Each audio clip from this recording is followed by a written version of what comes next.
Bismillah, Assalamualaikum warahmatullahi wabarakatuh. Berikut ini saya akan menjelaskan tentang fitur-fitur apa saja yang ada di aplikasi manajemen penjualan perumahan. Ini adalah halaman awal atau halaman login, di mana kita bisa login dengan user password yang sudah diberikan. Kemudian kita akan dibawa ke menu dashboard. Di dashboard ini adalah detail dari data yang ada di aplikasi. Yang pertama adalah jumlah kafling perumahan, kemudian yang jumlah terbooking, jumlah terjual, dan belum terjual. Kemudian di bawahnya ada statistik progres penjualan, mulai dari UTJ, tanda jadi, kemudian nasabah atau customer itu pembelian melalui KPR atau pembelian melalui cash, dan yang sudah diproses itu sudah BPJB atau sudah akad atau sudah terima. Dan di sini juga mencatat customer yang cancel, jadi sudah UTJ kemudian tidak jadi beli, nanti dikelompokkan dalam user cancel. Kemudian di sebelah kanan adalah pengelompokan jika customer menggunakan KPR. Jadi ini sifatnya hanya mencatat, tidak ada transaksi, hanya mencatat siapa yang menggunakan bank apa, karena nantinya akan mencatat tentang pencairan dari pembayaran tersebut. Kemudian di bawah adalah statistik untuk marketing. Jadi marketing itu berapa targetnya, berapa penjualannya, persentase dari target itu berapa, nanti bisa diklik detailnya. Kemudian marketing juga bisa merekrut freelance untuk membantu memasarkan. Dan di sebelah kanan nanti bisa kita lihat detail penjualannya. Kemudian di menu selanjutnya adalah progress site plan. Ini adalah kelebihan dari aplikasi kita, yang aplikasi kita bisa menampilkan set plan secara real time, serta memberi warna di setiap blok-bloknya. Jadi nanti diklik, kita bisa mendapatkan data unit rumah, data user pembelinya, dan foto-foto unit yang kita upload. Dan di set plan ini support lebih dari satu set plan, jadi jika Bapak Ibu memiliki lebih dari satu project, bisa ditambahkan. Jadi ini set plan pertama, dan di sebelah tab yang kedua adalah set plan yang kedua.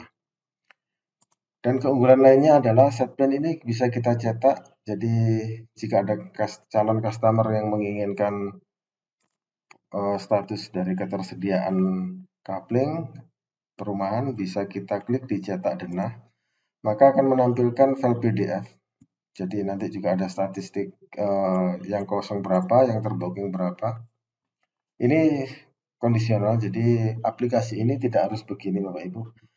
Nanti jika pastinya di perusahaan Bapak Ibu akan memiliki kebiasaan yang berbeda, nanti kita bisa custom sesuaikan dengan kebutuhan dari Bapak Ibu. Baik, saya akan lanjut. Kemudian bagaimana untuk mentransaksikannya? Yang pertama adalah kita harus mengisikan data dari kafling. Misalkan kita akan mentransaksikan di kafling M1 ini, maka kita harus memberikan data di kafling tersebut di master data.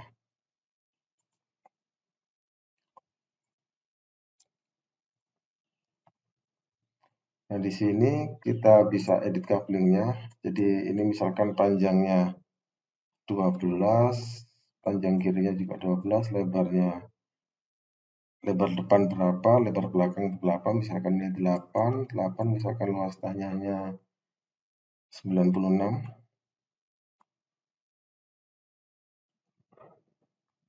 Kemudian harga per meternya berapa, jika tidak diisi pun tidak masalah. Untuk tipe perumahannya misalkan tipe 90 nantinya. Kemudian luas bangunannya 90. Tipe rumah juga bisa diisi dengan yang lain, misalkan cemara.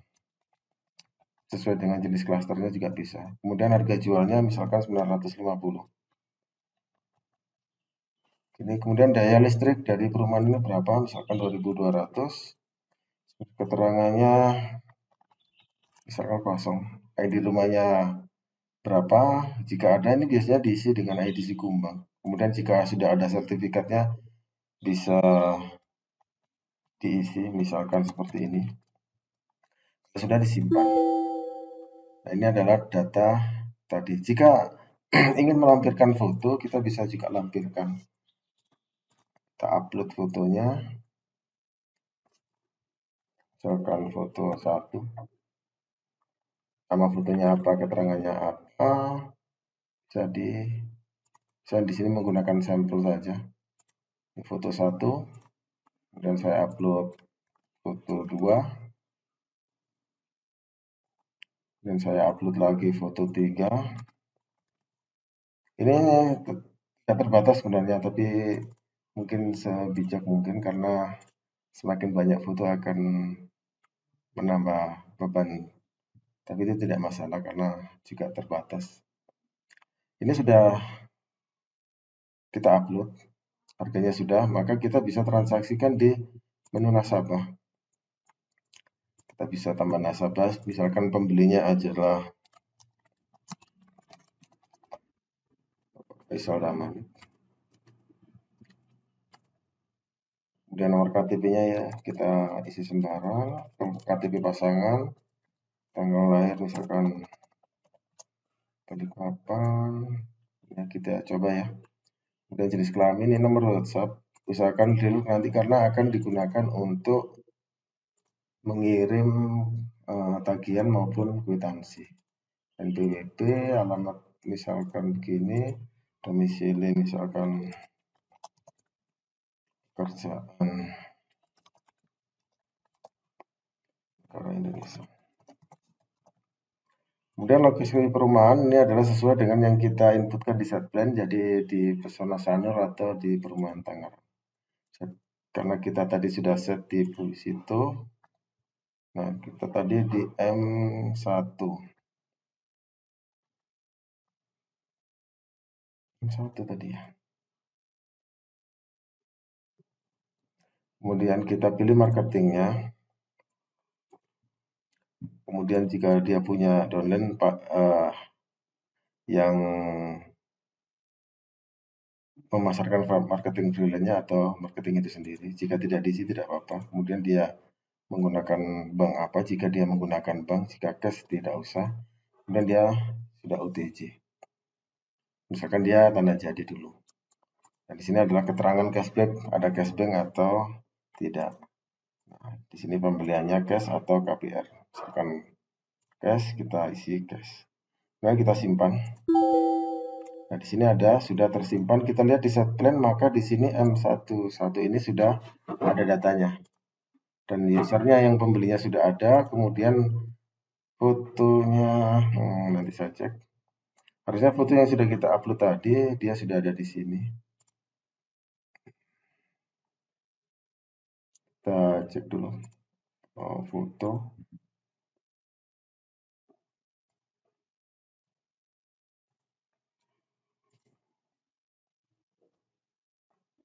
Belum. Jadi saya edit dulu di sini panjangnya 12, tadi salah covering tadi ya. Jadi M1 bukan MI1. Luas tanah 96. Harga per meter tidak usah, tipe Jamara. Kemudian luas bangunan 90, harga jual 950. Ini adalah listrik 2200, keterangan tidak ada, ID nomor sertifikat, misalkan ini. Nah, kita simpan, kemudian kita upload foto, keterangan kita isi sembarang, kita upload lagi, kita upload 3 misalkan. Ini sudah 3, kita upload, kemudian kita cek di sini tadi. Nah, ini datanya sudah ada. Data sudah ada, foto unitnya juga sudah ada, data usernya ada, di sini foto unit juga ada, jadi ada tampil 2. Nah, ini contohnya. Jadi warna kuning ini sesuai di sini dia baru UTJ karena booking. Nanti kalau sudah BPJB dia juga akan berubah warna. Kemudian pembayaran. Nah, di sini adalah pembayaran tadi. Kita lihat detail pembayarannya tadi. Nah, di sini kita bisa buat saya update dulu. Nah, tadi belum Kenapa 0? Karena kita tadi membuat transaksi sebelum kita menginput datanya. Nanti kita. Nah, di sini ada tagihan sebesar ini. Kemudian di sini ada menu tambah tagihan. Jadi memungkinkan kita menjual lebih dari spek rumah tersebut. Misalkan dari spek yang harga 950 ini kita akan menambahkan kanopi.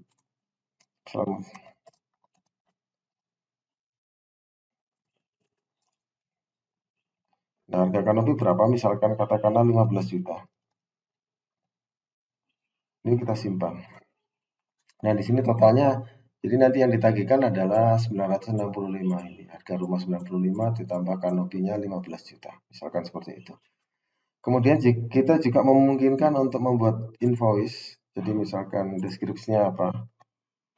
Misalkan kita mau menagihkan UTJ dan notaris. Misalkan seperti itu. Nominalnya yang kita tagihkan berapa? Misalkan katakan 50 juta. Jika ada PPN, otomatis PPN-nya 11%, jika tidak diisikan 0 saja. Kemudian keterangannya DP pertama misalkan. Dan kita simpan. Nah, di sini sudah muncul di tabelnya invoice, berarti ada satu invoice yang bisa kita cetak. Ini. Kemudian kita juga bisa kirimkan ke nomor langsung. Jadi ini nomor WA yang sudah kita isikan waktu ngisi data nasabah tadi, kemudian namanya, dan ini template ini juga sudah tersimpan yang nanti bisa diedit. Jika sudah, Anda bisa langsung kirimkan. Kemudian progres jika sudah pembayaran. Jika sudah pembayaran, di sini ada menu pembayaran UTJ. Misalkan tadi kita tagihkan 50 juta, sudah dibayar 50 juta.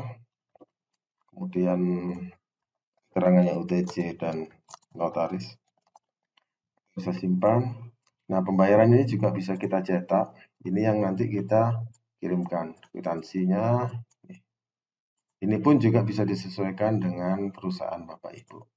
Jika sudah, kita juga bisa kirimkan kwitansinya tanda jadi. Selain kwitansi ada pembayaran DP, ada pencairan KPR, kemudian ada pembayaran biaya akad untuk ke notaris. Itu untuk pembayaran. Kemudian ada progres BPJB, ini kita bisa, jika sudah BPJB, kita bisa panggil nama customernya, otomatis akan terisi semua, tinggal lokasi rumahnya di mana, tadi di Pesona Sanur. Kemudian UTJ-nya berapa tadi? 50 juta. DP-nya berapa? Ini sama. Sisa pembayarannya berapa? Jadi tadi 900. Nanti kita bisa otomatiskan juga. Kemudian nomor sertifikatnya, kemudian kita simpan. Nah, ini menunggu persetujuan karena harus disetujui oleh admin atau atasannya.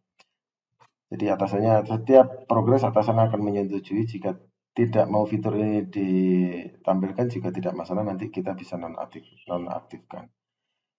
Karena ini tadi loginya sebagai admin, maka saya bisa menyetujui langsung, saya setujui.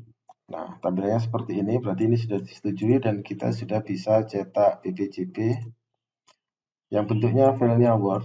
Jadi nanti file Word-nya, template-nya itu bisa Bapak Ibu sampaikan dan nanti akan saya editkan, sesuaikan dengan yang dibutuhkan. Nah, di sini otomatis akan terisi semua. Terisi dengan data-data yang sudah kita inputkan tadi. Baik, lanjut. Kemudian di akad ini hampir sama progresnya dengan BPJB. Kita tinggal masukkan datanya saja, maka semua sudah. Kemudian di bawahnya ada menu berita acara serah terima, juga hampir sama caranya, tinggal dipanggil. Data semua sudah muncul, tinggal diisi, nanti tinggal kita simpan. Nah, nanti kita bisa cetak berita acara serah terimanya. Kemudian pindah unit. Jadi aplikasi ini memungkinkan untuk pindah unit. Misalkan data dari M1 ini saya sudah buat serah terima, jadi harusnya tidak bisa karena sudah diserah terimakan, jadi tidak bisa pindah unit. Tapi pada intinya nanti bisa dari M1 ini pindah ke blok yang dalam satu kafling ini bisa untuk pindah unit. Kemudian untuk pembelian cancel juga bisa. Jadi jika pembelinya tidak jadi beli, nanti ketentuannya seperti apa, potongannya seperti apa, nanti silakan diaturkan sendiri, tinggal nanti ditransferkan ke rekening dari customer tersebut. Ini data nasabah. Di data nasabah ini lampirannya juga sudah terintegrasi semua. Jadi apa yang sudah kita buat invoice, kwitansi tadi, semua sudah tersimpan di sini. Jadi nanti Bapak Ibu tidak usah bingung di mana file-filenya masing-masing customer, semua sudah terakomodir di dalam aplikasi ini. Kemudian ada prospek. Jadi prospek ini adalah customer yang datang tapi belum tentu beli, masih kepingin. Nah, nanti bisa dikelompokkan di sini, yang kemudian di follow up di lain waktu. Kemudian upload file, ini tadi file yang sudah terinput tadi sudah masuk di sini semua. Dan ini bisa ditambah, misalkan Bapak Ibu mau menambahkan KTP atau KK, itu juga bisa diuploadkan di sini. Karena tujuannya nanti juga biar semua terfilekan di sini. Jadi suatu saat Bapak nyari berkasnya customer siapa, jadi tidak usah membuka-buka berkas, semua berkas ada di sini. Kemudian next lanjut adalah progres pembangunan. Jadi tadi ada pembangunan dari M17 ini belum dimulai. Jadi kita bisa tentukan dulu tambah pembangunan. Kita akan membangun di Pesona Sanur tadi MI1 ini. Progres pembangunannya sekarang masih 0, keterangannya mulai pengerjaan. Kita simpan. Nah, di M1 ini adalah kita lihat di sini ada klik denah. Nanti dia berarti dia belum progres karena masih 0%. Tapi nanti kita bisa update data ini. Di M1 ini, oh ini progresnya sudah mulai di 1 sampai 25%. Karena ini saya buat secara global, nanti menyesuaikan dengan kebutuhan Bapak Ibu. Jadi 1 sampai 25, 26 sampai 50, 51 sampai 75, 76 sampai 99, dan 100% fix untuk sudah bisa diserah terimakan. Misalkan di 0 sampai 25 ini proses pondasi. Kemudian fotonya yang kita lampirkan, terserah Bapak Ibu nanti mau lampirkan, karena ini nanti bisa kita sertakan ke customer. Oh, berarti progresnya pesanan rumahnya sudah sampai sekian gitu. Kita simpan. Nah, ini progresnya. Nanti kalau sudah lebih dari 25% atau masih di antara range 1 sampai 25% juga boleh ditambahkan. Berarti sudah ada progres sesuai dengan gambaran foto. Kemudian kita lihat di denahnya. Nah, ini progres yang kuning ini adalah 1 sampai 25. Ini bisa kita klik. Nah, ini detail dari progres pembangunannya itu. Kemudian di bawahnya pengaturan secara umum. Di sini ada marketing freelance, marketing offline, marketing freelance. Kemudian jika diperlukan token untuk masing-masing marketing biar tahu bahwa customer ini punya siapa yang untuk referral free. Kemudian jadwal pelayanan ini adalah untuk internal di kantor, misalkan di hari apa yang jadwal jaga marketing di kantor siapa gitu. Kemudian ini target marketing, jika marketing itu dibebankan di bulan apa, dibebankan berapa unit, nah itu nanti bisa kita setting di sini. Kemudian di bawahnya pengaturan biasa, pengaturan kafling yang tadi, kategori, penambahan bank yang digunakan, kemudian arsip nasabah. Jadi nasabah yang cancel atau yang tidak jadi beli, nanti tetap kita arsipkan, mungkin kita follow up di lain waktu, siapa tahu mereka berminat. Kemudian pengaturan profil, jadi ini tadi ya, tulisan-tulisan nama PT-nya, penanda tangannya, nanti kita bisa atur sesuai dengan kebutuhan Bapak Ibu. Kemudian warna yang sudah di booking tadi kuning, oh saya nggak mau kuning, nanti mau diganti warna biru, hijau, terserah Bapak Ibu boleh. Kemudian pengaturan media, jadi ini logo, tanda tangan, kop surat, tinggal upload, nanti otomatis semua akan terganti. Kemudian pengaturan pengguna, nah ini yang penting. Jadi pengguna nanti didaftarkan di sini, jenis penggunanya marketing atau admin atau manajer atau super admin, itu bisa ditampilkan di sini. Kemudian yang tidak kalah pentingnya adalah hak akses. Jadi kita batasin semua hak akses di sini. Jadi user marketing A ini hanya bisa ngapain dia? Oh, dia hanya boleh melihat dashboard sama pembayaran. Itu boleh, tinggal kita centangkannya. Jadi menunya nanti di sebelah kanan ini akan hilang sesuai dengan yang dicentang. Jadi ini dia tidak boleh melihat, berarti dia tidak punya akses. Dia boleh edit, dia bisa tambah, dia bisa hapus. Nanti silakan Bapak Ibu sesuaikan. Baik Bapak Ibu, mungkin itu yang bisa saya jelaskan secara singkat. Jika berkenan, silakan menghubungi nomor telepon yang sudah saya sertakan di deskripsi. Terima kasih. Assalamualaikum warahmatullahi wabarakatuh.